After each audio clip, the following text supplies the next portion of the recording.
Hello，大家好，我係小文。唔知講起大海，你會聯想到啲乜嘢呢？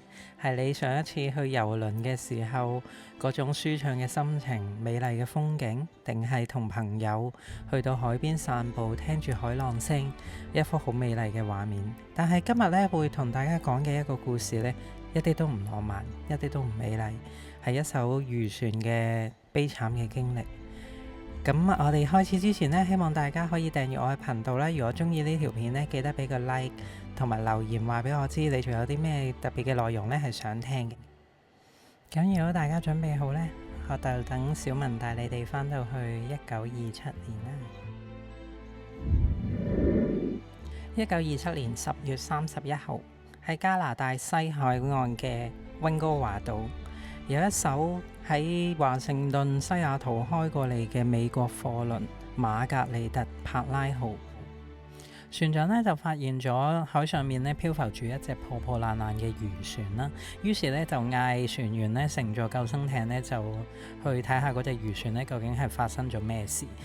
上船嘅人呢見到咗佢哋一生都唔可以忘記嘅一幕，因為甲板上面呢已經見到兩具嘅乾屍呢，然後呢周圍都滿佈住一啲腐臭嘅氣味。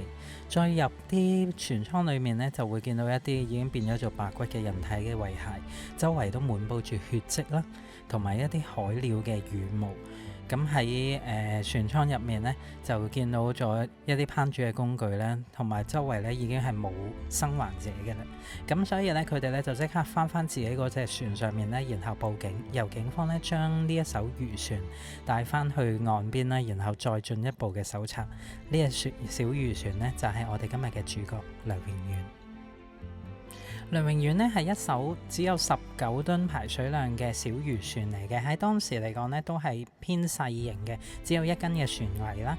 咁佢喺1926年嘅12月5號呢，就喺神奈川縣嘅山崎港嗰度呢出發去捕魚啦。咁然後呢，就已經係失蹤嘅啦，距離佢被發現嘅時候呢，已經係接近11個月嘅。咁警方呢上船嘅時候呢，就發現呢冇一個生還者啦。咁船本身上面咧就有12個船員嘅，咁但係佢哋只係發現咗咧9具嘅遺骸。咁喺船長室入面呢，就發現咗有3本嘅航海日記。咁以下咧就記錄咗航海嘅日記，就揭開咗咧梁榮遠上面咧發生嘅一啲悲慘嘅經歷。咁網上面呢，有啲人就會叫呢隻漁船咧做梁榮遠號啦，咁但係其實喺日本咧好多時咧都會用遠咧係嚟命名一啲嘅座駕啦，或者係船隻嘅。咁所以咧我就唔會特別叫佢做梁榮遠號啦，即係佢個遠字咧其實就同個號差唔多。咁就唔知大家記唔記得咧？細個嘅時候咧睇《魔神英雄傳》咧，裡面嘅所有嘅魔神咧都係用遠嚟命名嘅。咁翻嚟呢度咧，我哋咧就開始同大家講一下咧，喺船上面咧發現咗嗰3本嘅航海日誌，究竟係寫咗啲咩嘅內容？咁由1926年嘅9月中開始咧，梁榮遠咧就已經係出海咧係去捕魚嘅。咁佢哋主要嘅目標咧就係鮭魚啦。咁由於呢個收穫咧唔係太理想啦，所以船長咧就希望駛去三 K 港附近呢，就在一帶嘅海域咧就睇下會唔會揾到魚群嘅。咁所以12月5號咧，佢哋就喺三 K 港嗰邊出發咧，就去捕魚嘅。咁但係咧遇到天氣唔係好穩定啦，咁所以咧呢艘漁船咧又翻去呢個耀子港嗰度咧就避風嘅。5號當日咧機器咧都有少少嘅奇怪嘅響聲，但係咧經過檢查之後咧，機器咧係冇故障嘅。咁而且咧喺12月7號咧天氣開始好轉，所以12月7號嘅5號咧，梁榮遠咧又重新出發。12月8日、9日、10日都係用長延線去釣魚。喺12月8號嘅時候咧，就遭遇咗一次咧強勁嘅西風嘅吹襲，咁令到梁榮遠咧偏離咗航線。咁船長咧就用機器咧航行咗30小時咧，係希望咧就係靠岸，但係咧係未有成功嘅。12月12日，引擎嘅主軸突然間斷裂啦，成副引擎嘅運作咧基本上係停頓，只能靠呢個輔助帆咧去航行。但係咧我哋正好咧就係遇上咗西風，所以船隻咧就只能離岸越嚟越遠啦，就喺海上面漂流，直到12月14號咧，終於咧就吹東北風啦。梁榮遠咧就可以順利咁咧向西航行，就靠離岸咧就近咗好多。船員咧甚至可以用肉眼咧見到岸上面嘅燈火，非常之開心。但係咧東北風咧冇好順利咁樣繼續將梁榮遠咧送翻去岸邊，只係咧喺靠岸附近嘅地方咧喺度漂流。12月15號，梁榮遠見到有船隻經過，我哋船員呢就係努力咁樣去揮舞一啲嘅旗幟啦，點燃一啲嘅火咧，希望引起注意。但係咧呢一艘大型嘅漁船呢，就喺梁榮遠嘅身邊呢，就直接咁樣駛過咗，好似完全冇見到梁榮遠咁樣。船長喺呢個時候咧就落咗一個決定咧，就要船員咧係要預備咧有長時間嘅漂流。咁點算咗糧食之後咧，白米咧係有1石6斗嘅。咁1石6斗咧，大概喺而家嘅結算裏面咧，就係有95公斤左右嘅白米。咁船長咧就估計可以節約咁食嘅話咧，都可以支持到4個月嘅。咁12月18號啦。東北風咧就開始減弱咧，就轉咗吹西風，所以咧梁榮遠咧亦都係要拋錨咁去固定嗰個船身啦。咁途中咧亦都會見到有一架寫住東洋輪船嘅船隻經過啦。咁佢哋揮舞咗呢個火同埋旗幟咧，都係冇答應嘅。咁之後咧，陸陸續續都有唔同嘅大小嘅船隻經過，但係咧全部都好似見唔到佢哋咁樣，直接咧就喺旁邊就去駛過咗。呢個咧亦都係梁榮遠其中一件好詭異嘅事件嚟嘅，就係佢哋一路遇見嘅船隻咧，好似完全對佢哋嘅求救咧係冇反應咁樣。咁當然可能因為咧佢哋個船隻咧係好細隻啦，即係得排水量得19噸咧，係一隻細嘅漁船啦。咁大型嘅輪船咧未必會見到佢哋嘅。咁另外一方面咧就係當時咧講緊係1926年咧，咁呢啲咁細型嘅漁船咧，佢哋亦都冇一啲嘅雷達嘅信號啊，即係一啲航海標示嘅，即係而家好現代化，你有 GPS 就可以知道佢嗰個位置喺邊啦。咁但係當時咧，佢哋係直情冇呢啲嘅雷達喺度啦，亦都冇可以向其他船隻發出求救信號嘅設施喺上面。咁所以呢個亦都係導致咧佢哋漂流咗咁耐咧，都係冇人去發現佢哋嘅。咁喺12月中呢個時候咧，船長估計咧距離最近嘅白象島咧係有500海里嘅。之後咧一路都係吹西風，就將梁榮遠咧一路向東吹過去嘅。咁船長咧自己可以無奈咁樣下一個決定咧，就係船隻咧就會期望可以漂流到去美國嘅。咁12月27號啦，佢哋記錄咗釣到10條嘅魚。然後到1月27號，咁有船隻又駛過啦，依然係冇發現梁榮遠，繼續就咁就行過咗啦。咁起初嘅時候咧，船員咧都係好積極咁去釣魚啦，同埋去用罐咧去儲存一啲嘅雨水咧，去作為日常嘅飲用嘅。咁但係咧，由於長期咧只係靠白米同埋海魚咧去食用啦，所以咧船員咧都陸陸續續出現一啲身體嘅症狀，包括敗血症咧，就喺佢哋嘅身上去出現。咁所有嘅人咧都變得面色蒼白啦，同埋牙齒咧都係不停咁樣流住血。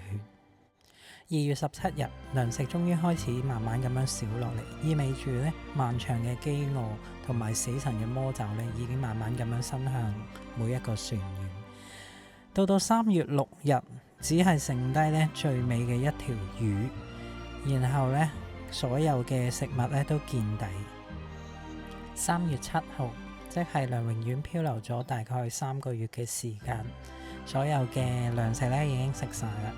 第一位嘅犧牲者咧亦都隨即出現，咁就係機關長細井雲次郎。佢遺言係話好想再睇一眼，好想再次踏足日本呢片土地，然後就喺哀嚎中慢慢咁樣死去。所有船員決定咧將細井嘅屍體咧海葬處理。3月9號，釣到一條咧好似鯊魚咁大嘅魚嚟，但係直竿咧連食嘅力氣都冇，消受死亡。咁全體船員咧亦都係同意海葬處理。3月15號，之前一路負責記錄航海日誌嘅井澤逝世，換松本元之助去繼續執筆。井澤嘅遺體以水葬處理。喺完成嘅時候，見到其他嘅船員全部都係面色蒼白，目無表情，行路嘅時候搖搖晃晃咁樣，好似亡靈一樣，好悲哀。3月27號，志田初造同埋橫田良之助突然間呢胡言亂語，好似黐咗線咁樣。佢哋喺度大嗌：我見到富士山啊！哇，係美國啊！我嗰度有蘿蔔食啊！然後咧就衝咗去甲板嗰度，將一啲木片咧係咁塞落自己個嘴度，不停咁樣狠咬，然後就咁就死咗。終於差唔多去到地獄嘅邊緣啦。3月29號，吉田呢好似就嚟要釣到一條大魚。喺呢個時候咧，三谷咧突然間拎住一把斧頭衝過去吉田嗰度，將佢個頭咧亂咁打到咧血肉橫飛。其他嘅人咧雖然見到呢一幕嘅發生，但係咧連企起身嘅力氣咧都冇啦，只係可以咧呆呆咁樣望住呢件事嘅發生。4月4號，三鬼船長用好似蛇一樣咁快嘅手捉住咗一隻低飛嘅大雀，所有嘅船員咧好似螞蟻一樣咧就靠過嚟船頭呢邊，然後咧就直接將呢隻雀仔嘅毛咧就掹咗佢，直接咧就生食。食住咁美味嘅生肉，船員終於大概至少可以體會到點解地獄嘅餓鬼咁中意食生人嘅肉。4月6號，實門良治吐血不止死亡。4月14號，澤生陷實流好似發咗癲一樣去切屍體上面嘅肢體落嚟。如果食呢啲肉可以有精力嘅話，或者可能我哋仲有救。4月19號，富山同埋澤村兩個人喺廚房爭肉食，完全好似地獄嘅惡鬼一樣。但係佢哋都只係想活住咁樣返去日本，咁樣係咪有錯呢？同日嘅夜晚，佢哋兩個全身都係血咁樣死咗喺廚房入面。5月6日，三位船長終於喐都喐唔到啦，全船12個人就剩返船長同埋記錄日記嘅我哋兩個人根本動彈不得，不停咁樣咳血，大小便都只係能夠由得佢哋就咁流出嚟。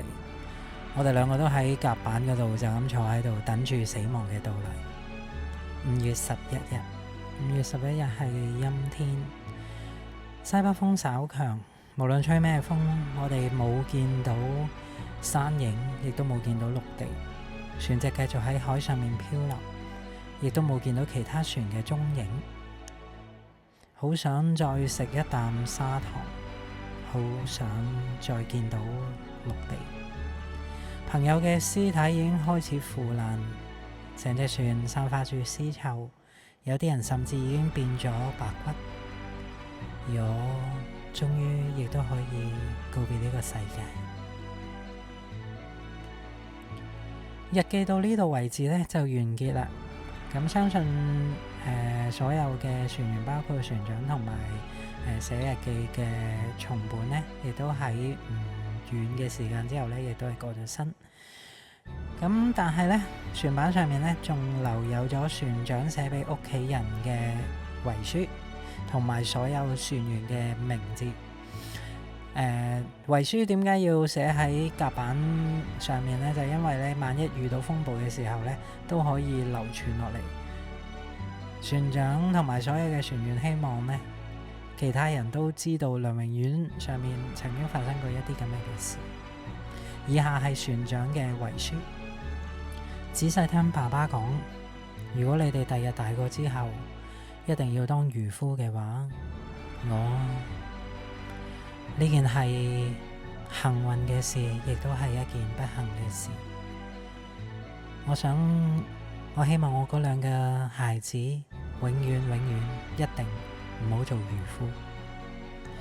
而家都已經係咩時候啦？我最中意食嘅依然係素麵同埋和果子。好抱歉，我返唔到嚟，唔可以再同你哋喺埋一齊。梁榮遠嘅故事講到呢度，咁其實網上面呢流傳咗兩個關於航海日誌嘅版本嘅，咁呢個呢係比較詳細少少，我就整合咗嚟講俾大家聽嘅。咁另外一個呢就係比較簡短嘅，其實呢如果係真實性嚟講，應該呢就係簡短啲嗰個先至係真嘅。咁但係呢呢個就聽落去呢就有感覺啲啦，咁希望大家都中意今次嘅分享啦。咁自己錄完之後咧，都覺得非常之咁沉重。咁我哋下次再見啦，多謝你。如果未訂閱我嘅話咧，記得訂閱我嘅頻道同埋點個讚。我哋下次再見，拜拜。